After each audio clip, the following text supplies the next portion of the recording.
Is the United States supporting Al-Qaeda in Syria? Reality Check looked at a report by Reuters last week that indicates the answer is yes. So why did an Irish journalist claim that Ben was supporting propaganda in support of Syria's leader? Ben has the Reality Check you won't see anywhere else.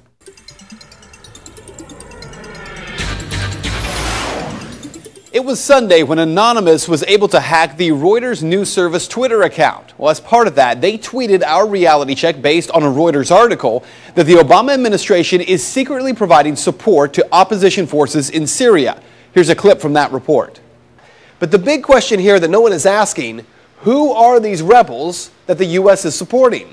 Well, buried at the bottom of that Reuters article, quote, recent news reports from the region have suggested that the influence and numbers of Islamist militants, some of them connected to Al-Qaeda or its affiliates, have been growing among Assad's opponents. In response, a pro-opposition reporter from the Irish Times Online, Mary Fitzgerald, called our story pro-Assad propaganda. So is that true? Are we shilling for Assad? Well, maybe we're just shilling for the truth. Fact number one. There is no question that Al-Qaeda fighters are part of the opposition forces attempting to overthrow Syria's government. From the New York Times, July 25th.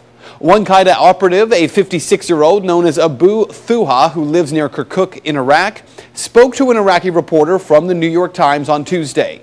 Quote, we have experience now fighting the Americans and more experience now with the Syrian revolution, he said. Our big hope is to form a Syrian Iraqi Islamic State for all Muslims and then announce our war against Iran and Israel and free Palestine. Well, we already know that much of the opposition in Libya to overthrow Gaddafi were Al-Qaeda fighters. But if we look at history, none of this is anything new.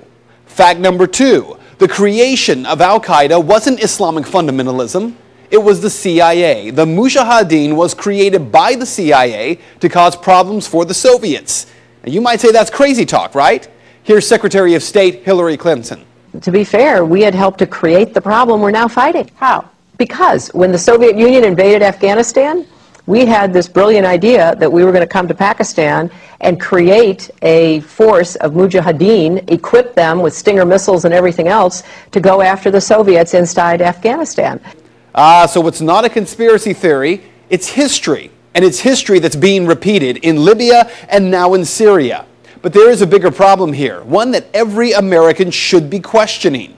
We're fighting Al-Qaeda in Afghanistan, but we're also bombing Al-Qaeda targets in Pakistan and in Yemen.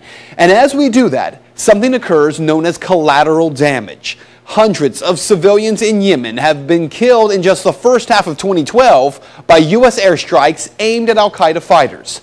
From NPR. In the mid-May strike in Jar, for example, Yemeni officials said 2 militants and 8 civilians were killed. According to residents we spoke with, no militants were killed, but there were 17 to 26 civilian deaths. That was just one of more than 40 documented strikes this year alone. By the way, in that picture right there, that boy is 15 years old, and he was wounded while watching his father and brother die in one of those airstrikes. So what you need to know tonight is heavy. Our government is bombing sites around the world in an ongoing war with Al-Qaeda. In Iraq, where Al-Qaeda had no presence before the U.S. war, Al-Qaeda is now thriving. The same Al-Qaeda, yes, created by the U.S. government in order to harm the Soviets. And today, at least 13,000 civilians in Afghanistan are dead as a result of that war with Al-Qaeda. So with all respect to Ms. Fitzgerald from the Irish Times, this is not propaganda. Rather, it is the question that every American should be demanding answers on from Congress and from this president. Why are we giving Al-Qaeda fighters money and weapons to overthrow yet another government in the Middle East? Today, our government claims they're freeing the people of Syria. Tomorrow, if history tells us anything, we will be killing and wounding civilians in airstrikes and then referring to them as collateral damage in a war with an enemy who we brought to power. And that is Reality Check. If you'd like to make your voice heard on the story, head over to Ben's Facebook page. Find it by searching Ben Swann.